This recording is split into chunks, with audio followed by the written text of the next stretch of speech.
Hi, this is just a recording to show that I got the week 2 work finished and complete. So just going over what the tasks were. So we had to set up our maps, create at least 2 maps, one will be for the main menu, one will be for the game mode. For your assignment you may have more levels or a single level that can be used for different game modes. So I've got my main menu, which is currently empty, and I've got my CTR Death Row map, which is also empty, but for now, for this demonstration, I will use the test area, which is obviously not empty. The second task that we had to set up was set up your stages and switches. Go through the slides, create the stage custom events, create the function and enum of switching between the different stages. Hook these up all together so they transition between the stages. This will happen pretty quickly as we have no gameplay or delays between the stages. If I go back to my student folder, go to game modes, I got that working. So game stage set up, pre-game, in-game, post-game. Sorry. I also here's the stuff from last week. I got the event begin play to start up with setup and then print string. Hello, setup does this, pre-game does this, in-game does this. I still need to do a post-game end UI here, just showing that in action. Hello, game started. There you go.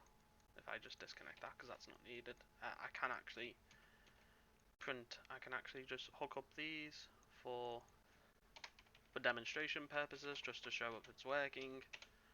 So setup, let's do a nice text color of a dark blue. Let's do pre-game. Let's do a nice purple, question mark. And then lastly, let's do a lovely little pink for this. So if I click play, sets up pre-game, pre-game, because that's got that. So now that should be in game. So as you can see, the stages actually do work fairly well. They do start up and go to the right one. Our next task within it was print strings on post game. So go through the slides, add some print strings between the stages so you can visually see when each transition happens. Create the can and check interface function at event dispatcher for checking if rules have been completed.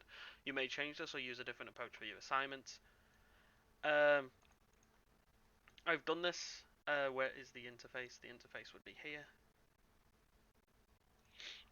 Here's the interface. Can check return node sends over a can boolean. Inside of this, I've got my game rules, which still need to be made here. Can check sets it as post game return node. That should not be ticked. So I just need to set up my control rule set. The rule set that I'm basically doing is base domination. So you have control points that you capture, and they tick and give you points, and also with a team deathmatch rule set. This is what it overall looks like. It's very complicated, but for now I'm just going to build domination. Thank you for watching. This was just a short video to show that I actually got the work done. Thank you.